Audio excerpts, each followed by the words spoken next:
Yo, what's up, Breaker fans? This is Raphael from C Manga, and I'm here to give you a review of the Breaker New Waves Chapter 125. So, I'm not sure about you guys. I kind of felt disappointed with this week's chapter. It was kind of underwhelming, especially with how much of a setup last week's one was. But I'm guessing that these two chapters were supposed to be joint because I remember the guys were saying that it was meant to be double content. So, I guess you can think of this as a part two of what happened last time, but even so, I was a bit disappointed and kind of bored. Kind of felt like I was just skimming through a filler rather than reading how it usually is. It was still good if like because I did enjoy looking at the fighting because they're the showcasing how strong these two grandmasters are was interesting and the destruction they're causing, but a bit more could have been done and things left out. It just felt like we were just in another dragged out chapter. But yeah, I don't know. I guess I'll just have to wait till next week's one and see what happens. Hopefully, a flashback will occur. One thing I'm definitely wrong about. I thought I was 100% sure. I can't remember who commented in the comments of the last one, but you were right. And it doesn't look like Elder Kwon has the Black Heaven and Earth technique or Black Origin threshold because his form this time in this chapter was completely calm. When he was fighting with Ju San-sik, he was like his pupils were fine. He had no steam or fog coming out of his mouth, and he was very calm. So yeah, I guess that was just basically a visual interpretation of how monstrous his ki is and how angry he was last chapter.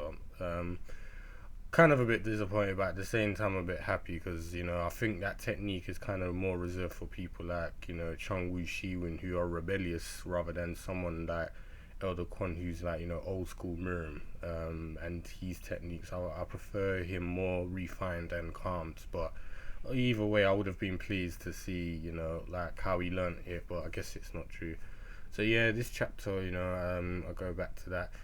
It was just, like I said, a lot of fighting. Elder Con and Ju San-sik are mashing down trees and rocks and stuff. Everyone surround them, like the soldiers are all panicking, thinking they're at a level much higher than them. And at one point, Elder Kwon froze, and he looked behind and he was like, "Head guide you," and that's when because Shi-Woon is basically frozen. It actually kind of looks funny because he's just basically that just still frozen in place by Elder Kwon's needle technique, 1,000 point needle thing, and he's basically concerned because he's knowing if this battle drags out or whatever, it's gonna affect or hurt Shi-Woon. So this was one of his mistakes in this chapter because he barely dodged the attack from Ju San-sik, who mocked him on it, saying, how can you take your eyes off me during the battle? It's like I could have disabled both of your arms by now." And this is when Elder Kwon calmly says, "So why haven't you done it then?" And then he kind of went, "Well, so he kind of started on that because obviously he wasn't expecting that kind of response." And then there's a bit of chatter like, "Oh yeah, what do you call it? It's true. The only way I can beat you now is by chance." And it's like he earlier said, even if you become monstrous, I become much monstrous as well, and that's what I have to become to fight you. Yeah, so basically, Elder Kwon, he's said, if you really feel that way about this fight and you want to give it your all, said, release the Gaiju now and I'll fight you properly. And Ji Sensei basically tells Jong-Le he's like, "Oh, Four Eyes, make sure nobody touches thing until this fight is over." It's like, if anyone touches him, I'll deal with him and basically kill them myself.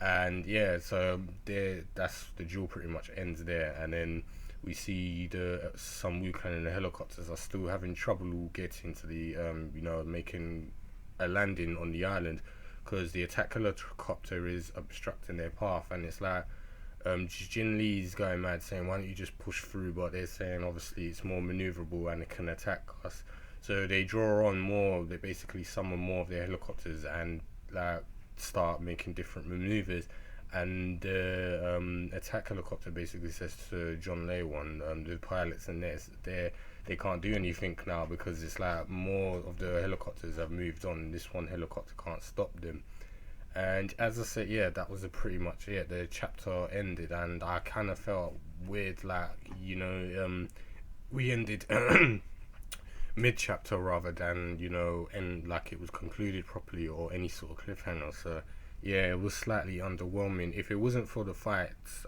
in this chapter, I'd probably say this was a really bad chapter. But I said the fighting made up for it, and the artwork and things like that. So yeah, like I said, not its usual good self. Like I said, it dragged out a bit, but it wasn't completely terrible. I just wish we had certain more things, and it just felt like it was repeating some of the flaws of the last chapter with the pacing, and it's like the helicopter still hasn't landed. Things like that's kind of annoying.